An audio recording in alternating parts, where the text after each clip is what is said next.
Hi everyone, welcome to another episode of the PorfitMAX Podcast. And as you know, we bring you value by interviewing industry experts on various subjects and topics so that you get the best insights and lots of inputs from these experts, no? Experiences, their depth of knowledge, subject matter experts, and so on. So lately, we have been seeing a lot in the news about RCEP, no? And well, if you're not updated on RCEP, basically what it is the Regional Comprehensive Economic Partnership that's actually supposed to have started in January this year. And given that it covers the 10 ASEAN countries plus the major East Asia Pacific countries like China, Korea, Japan, Australia, New Zealand, this is a major trade agreement promising a reduction of as much as 90% in tariffs and so on. So to help us to better understand the benefits, the opportunities, as well as the implications, it gives me great pleasure to have our guest today, Mr. KM Tan, who is actually speaking to us all the way from Cambodia. He's actually the CEO of Baker Tilly Cambodia, and he's an expert on the subject. So welcome, KM. Hi. Thanks. Yeah. All right. Yeah. Thanks for being on our program today. So maybe to start off, you could give us a brief introduction about yourself and how long you've been in Cambodia and what exactly you do there and so on. Yeah, okay. This is my 21. I already here for more than 2 decades. Wow. So this is my 21 years. Yeah, to be true. Okay. Yeah, somehow I witnessed the whole we call development path of Cambodia. So when I landed here in year 2000, the highest building is about 4-story. So now we have the building as high as 40-story. Yeah. Wow. Okay, so of course there's really transformed from we call a very small city. In the old days, maybe we can just say it's one of the city. I cannot relate in Malaysia because I left Malaysia so long. Yeah, okay. Anyway, I've been living here for 21 years, so I witnessed the whole change in terms of the no street light until now with the highway, with the new expressway, new airports. So things have been growing very fast. So basically, I'm from Kedah. I started myself also in accountancy. I've been seconded initially just for secondment to Cambodia. Yeah, so just for like 6 months to 12 months, that kind of thing. But I end up, is being offered to stay on. Yeah. Wow. So that's how I started. Then I'm practicing accountancy, so of course one of the big four. So after that, during those days they don't even have the framework of the CPA associations, all these things. So but when I started after 2 to 3 years after I landed here, they started to put in all the legal framework, all the professional associations and all these things. So I also at the same time, because since it's very new, I just put in an application. Yeah. So I got my audit license. Yeah. Wow. I got my audit firm naturally because those days very less people want to apply. So that's how I started the practice here. So now today we are running Baker Tilly Cambodia. So Baker Tilly Cambodia, for the benefit of the audience, we are one of the top 10 accountancy and also advisory firm in the world. We are present in 150 countries. So currently, our head office is in Phnom Penh, which is similar to other big four. So we currently is still among the one of the top 10 firm in the country. Yeah. Okay, great, fantastic, very good. So, Kian, maybe to start off, you could maybe give us an explanation of some of the highlights of RCEP that businesses should pay attention to, especially SMEs in Malaysia. What would be some of the key points, Yeah, you think by the meaning of RCEP, so for the benefit of the audience, is in the we call the full name is called Regional Comprehensive Economic Partnerships. So this is the ASEAN plus 5. So of course the 10 country plus the 5. The 5 is the one that is we call the 5 of the most the country that traded the most with the 10 ASEAN country. So of course the big boy will be the China, Korea, Japan, New Zealand, Australia. Yeah. Yeah. Okay. So basically, it's the RCEP in fact, if you look at the RCEP, in fact, it's the amalgamation of existing free trade agreement between ASEAN and also the partner country. So in fact, they already have a lot of free trade agreement signed in the region, but this RCEP is the one we call amalgamates all the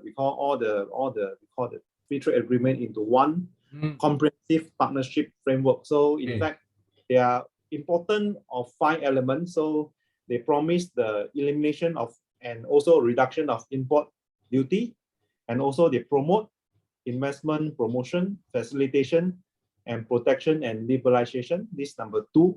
This is a spirit of RCEP. Third one, very important, is they also promote the protection of intellectual property, the IP. Yeah, and also they also put a lot of efforts and also emphasis into the e-commerce. This is one of the also key factor of RCEPs. Then the 4th element is economic and technical cooperation. So not like the typical we call FTA. So this RCEP is the one also encourage the FDI between the country in RCEPs. So in fact, they want to facilitate not only the purely trading of goods, they also want to encourage the cross-border investment among the country. So this is one of the quite different from the typical conventional FTA. So of course, then they are talking about there's a lot of the 5th element will be on the legal and the institutional issue. So they try to create and also harmonize the procedures among every country, because especially when you cross border, there's a lot of different in terms of the barriers. So now they try to create a simplified and one version that they can use among these 15 countries. Yeah. So everyone talk about RCEP. RCEP is the hot topic at the moment. So they always put RCEP as 1/3 of the world population and 30% of the world GDP. Yeah. So I think one of the key elements as a Malaysian and also as from the perspective of SME, I think the RCEP, what I can see is the one of the opportunity, and also the SME, the implication is when RCEP is really rolled out. So of course, it will give access of SME to the major market like China. Yeah, it's a big market. And also then your product go there, eventually the import tariff in China will be reduced or even eliminated. So because China have been protect their own product by impose quite a heavy import duties on the imported good. So but likewise, the China is a world factory. So they also will sell the goods within RCEPs. So you also face competition coming in. So imagine they are already very competitive in the current pricing.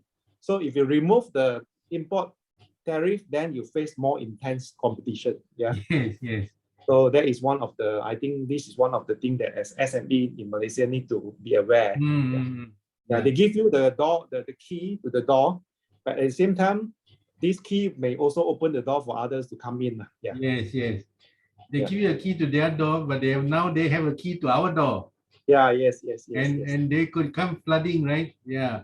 So yes. So this is one of the, because in terms of the we call the economic scale, you couldn't compare to the big boy in those larger economy. I guess especially we talk about e-commerce, right? The what do you call the Taobao, the Alibabas, the Tencents. I mean, they are so sophisticated, so huge, and they've been so established for so long. Their footprint is so big, right?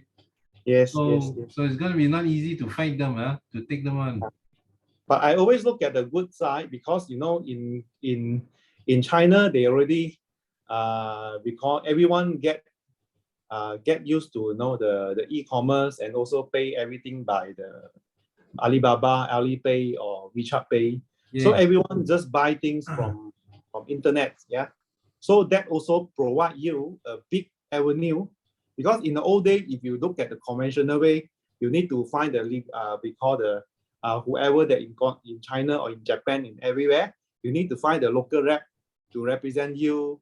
Then this guy will have to ship in the product. Then you rely him on the channel to distribute your product, that kind of thing. Yeah. Yes, yes. But if RCEP is connected, if they allow the good that go into their, we call the e-commerce system, Yes. imagine you access to the billion of people. Yeah. Yes, yes. So that's Amazing. also one of that's Yeah, also yeah. one of the opportunities. Yeah. Yeah, yeah. So I guess, the Malaysian SMEs have to really prepare themselves for this, huh? They have to think Yes, about yes. strategic partnerships and so on. And I'm just wondering, I guess it's a good idea, right, to have some strategic partnerships with local players. So China probably wants some local contacts, and Malaysia definitely you need some local contacts when you go into China. Yes, yes, yes. Mm. Yeah, yeah. True, true. Is Yes. there any subcommittees or anything that are trying to facilitate this You mean the subcommittee for the for any SME association or anything? I think of course the RCEP give you a framework, but I think in terms of the collaboration wise, I think SME have to use their own effort, but of course effort by yourself is limited. So, but if you can go through some of the Chamber of Commerce, Yes, yes. even some of the also make use of Matrade, Yes. Matrade, and also there are certain platforms you can use, and like Matrade, they do have quite a wonderful website that you can place your product there. But probably this platform may not be made known yet, and also connected and accessible to the user in the other country. Yeah. Yes, yes, yes. So they're talking about B2B2, but currently Matrade a lot of time they are focusing on the B2B. Yeah. So it's the time to look at the B2C. B2C, yeah. Yeah. I guess with this opening up, right, and the removal of tariffs and, like you say, opening the key and all that, it really becomes borderless, Yes, it's not just China. Of course, China is the biggest and most lucrative market, but like you say, it's also Japan, it's also Korea, it's also Australia, New Zealand, no? So big opportunity in terms of market size, like you say, is 30% or whatever of the total world GNP, or 1/3. And at the same time, they can come in as well, no? So it really, yeah. So it's very exciting, I guess, huh? Yeah, especially a country like we call the country in Indochina, like Cambodia, Laos, and all these things. But because of economic scale, basically, if you're talking about common product, let's say the food, let's say some of the we call the common product that you have to manufacture, then of course the unit cost, your cost of your production will be totally different from the big boys. Yeah. Yeah. So that is the problem. But I think from the SME perspective, every country, because they are quite unique into their own culture and into what may be attracted at the overseas. For example, just a simple example for Malaysian would be like durian Musang King. Yeah. Yeah. So that one you need to find your niche. You need to establish the uniqueness and also promote your own product in a way that this is Malaysian products. Yes, yes. This Malaysian product cannot be replicated by factory. You Yes, need a ingredient, you need some formula, you need some recipe which is Malaysian owned, and the image itself. Then of course with that, of course it's a huge market, because we are talking about the other 5 countries which is more advanced. They have they are very affordable in terms of their high consumption power. They can buy we call better products, and they also don't mind paying the premium price. Premium price, huh? Yeah, that's true. So it applies for things like durians, the Musang King. It applies for things like prawns and our seafood and all that. Yes. Because the best quality ones are now exported either to Hong Kong or even China, because it fetches much higher market price. So it just makes sense, right? So the best quality goes overseas, no? True. And I guess there's technology nowadays that allows you, whether you NFT or whatever, to ensure that you as a producer, like you say, durian, Musang King durian from Malaysia. So whether it's from Bentong or Raub or Batupat or maybe somewhere in South Thailand, you want to make sure that your sourcing is so detectable that people cannot say, hey, mine actually Musang King, but actually it's not, it's D24. Or it's from another country, because so these kind of things are so really a lot of things to keep up to speed, huh? Yeah. And then they have to start to be forward thinking, because SME in Malaysia, they are also what to say, is not really very updated in terms of e-commerce and the e-payment yet, because a lot of them, they just rely on putting their products on Shopee and all these things, but themselves must also think of, because now Shopee and also whatever Lazada is only limited to your own market. Yes, yes. So you must look at how you're going to go into the e-commerce market, the marketplace outside of your country. Yeah. There's logistics involved, there's warehousing involved, and transportation, and so many things. And also there's one of the benefit you may think of, because they open you the door. You also can because they will also help you to, in terms of the sourcing, you can source lower price from other region, and then you couple with your own unique localized technology to also help you to reduce your, it's a supply chain issue also. So you can, because the whole region will become as one, the theory is to become one region. So in a way that will become a thing that you can enjoy the cheaper, because you import raw material. If the tariff removed, then you have cheaper raw material costs. Sure. Okay. Are there one or two specific soft spots that you see in Malaysian SMEs that they should pay attention to? I think one of the thing is they should pay attention and also put some effort to study what products that cover ASEP under ASEPs. And what are the products that more relevant to your business? And if not on their existing product, is any synergy or any product that related to them, they can diversify their own products. So we're talking about the larger market, larger framework, larger regional framework. So you must also don't limit to your own domestic market. So you must broaden your view. So, broaden the view. So the second thing is, of course, come back to the competitiveness. So you have to find a way to increase your competitiveness. So if you cannot compete in price, then you have to stand out from other by the uniqueness and the niche of your products. So find a niche of your products. And also, you also need to look at the logistic and also distribution advantage that you have. Because let's say you want to guide your own domestic market, then even the big boy come in, but they still rely on the local player to distribute their end product. So if you can partner with some of the country like Japan, all these things, then you can help them to distribute your products in Malaysia. So make use of being a local, you know local better, you know how to distribute, how to go to every corner of the country. So that's one of the soft points. That what I try to say is, this is all the angle that they have been ignored in the past. They may be, not to say ignore, they may not pay too much attention. So and they have to be, and one of the soft part of what I say is on the technology part. So they may not be keep updated into the we call the now that we're talking about cloud computing.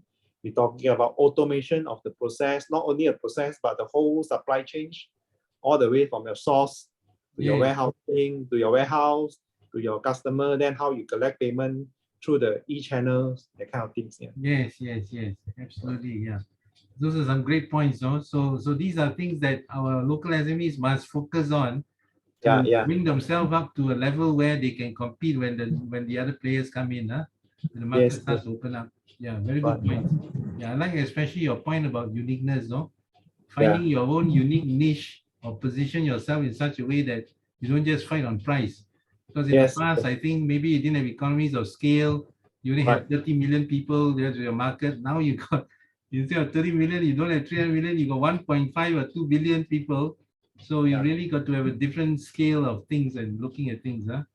And also you have to think out of box, because we are Malaysian, and then this region wise in ASEAN, in the 10 countries, to be true, if you want to venture into like market, you can also venture yourself into some production, even split some of your production, or even you can create some of your hubs in the other country like Cambodia. So because our advantage compared to the other 5 is, of course, we are quite easy to blend with the local people in the region. So for us, we also own our better knowledge in terms of production skill set and also technology. So since Cambodia or even Laos, they may have their own local products, but they may not able to, to maximize the use, then bring your knowledge there, set up your base there. Then you can also use other people resources to create a new field of your production base. Then you can export to other ASEAN country. Yeah. Yes. Okay. Yeah. All right. So there are opportunities as well, huh? Yeah. There's always opportunity, not only domestic, but also the country whereby you can leverage yourself. Because of course we're not talking about we go to set up factory in China, we cannot compete with them anyway. But it's possible, absolutely possible for you to set up your production base and factory in Cambodia, Laos. Yeah. Yes. Absolutely. Very good points. And would you have one or two case studies that you can share with us, KM? I think one of the things is probably you can look at in Cambodia, there's some of the product, for example, like mango, there are a lot of mango. Yeah. So the mango is also limited by the market size because because everyone in the country, they like to own land. Yeah? Yes. So because of the law, they cannot keep the land either, because otherwise they have to pay unused land tax. So they tend to plant mango. Yeah. So everyone plant mango. So when the mango season comes, you see the whole market will be flooded with mango. Yeah. So mango, of course, if you don't consume, then you will.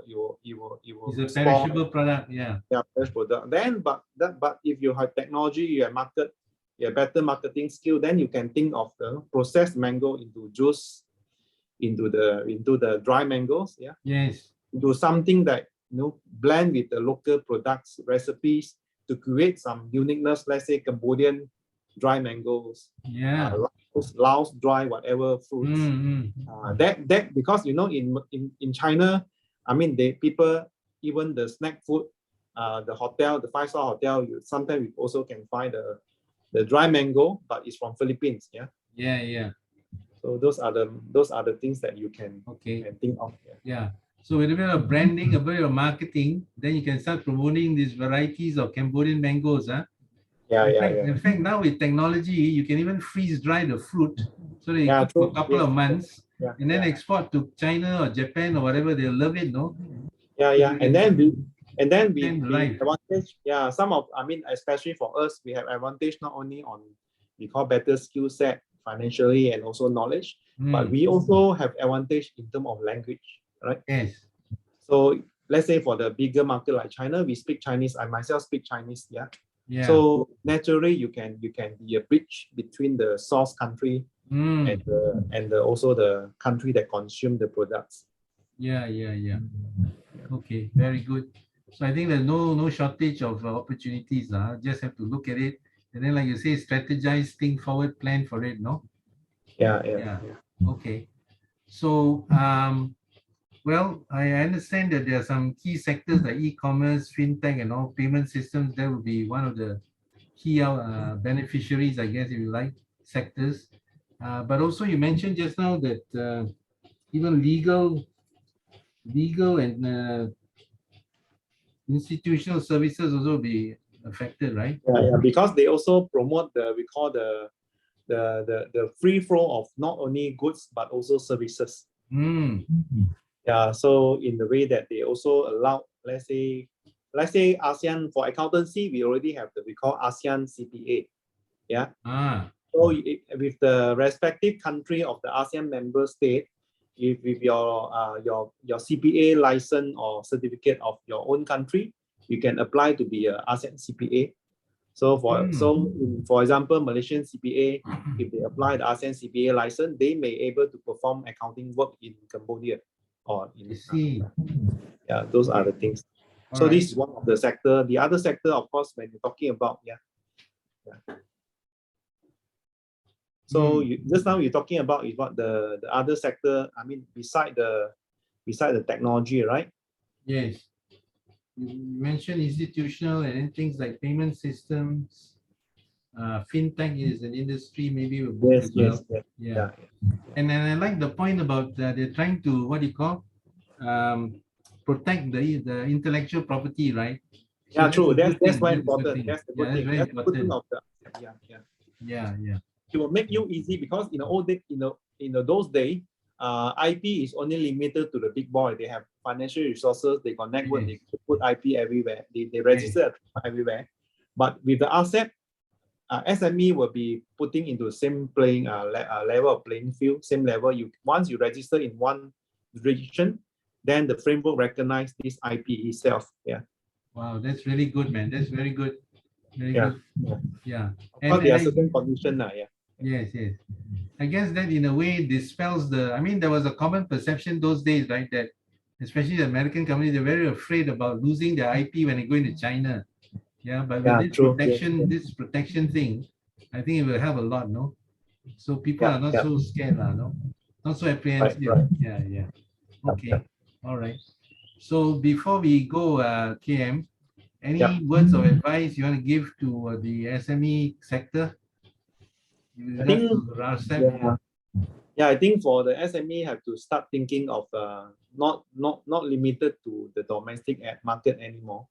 So they also need to think out of box. But again, you have to ask yourself is in order to do that, then what is I mean, because we are competing with other jurisdiction and you want to do business in other place, then you have to establish your own, we call the niche of your products, how you market it, how you brand it, and also in order to do that, the best is also you need to start look at the cost optimization. So how to become more competitive. And also again also make use of I think in Malaysia we are not bad because it's compared to other country in the China's our source of getting financing from the bank also not so difficult compared to other country. For example, in Cambodia, in the whole market there's no loan given to you on a clean basis. So it's one of the leverage you must think of. So also make use of some of the government promotion, and like Exim Bank, they do have financing for you to export your goods and services to other countries. So look at this. In order for you to promote and also upgrade yourself in terms of production, your skill set, you need the money. So the source of money, then try to make use of our current system that in place in Malaysia, how you can leverage out. So a few important things you touch on, no? Getting the financing so you can scale up, getting the knowledge and skills so that you know what to do. And I guess collaboration and networking is also very important because you need to build, when you got 2 or 3 people combined, you're stronger, you have better resources. Of course, you need to collaborate in a way with people who are like-minded, same philosophy as you. That will make you a lot stronger and ready. So group, they try to work collectively because with fellow Malaysian, because sometimes you take care of the downstream, then you talk to your good supplier and the upstream. Then why don't we work together for the hours? So then two party they will have more financial mean already. They can leverage each other. So that there's 1 + 1 becomes 3, not 1 on 1, and then we are fighting alone. True. Yes. Okay. All right. So thanks a lot for those inputs, KM. Really appreciate it. Thanks for your time. And back to my audience. So you guys, I hope you found this input very useful. And if you want to make sure you don't miss out on future podcasts, please make sure you subscribe, like, and comment. So thanks a lot and see you at the next podcast. Bye for now.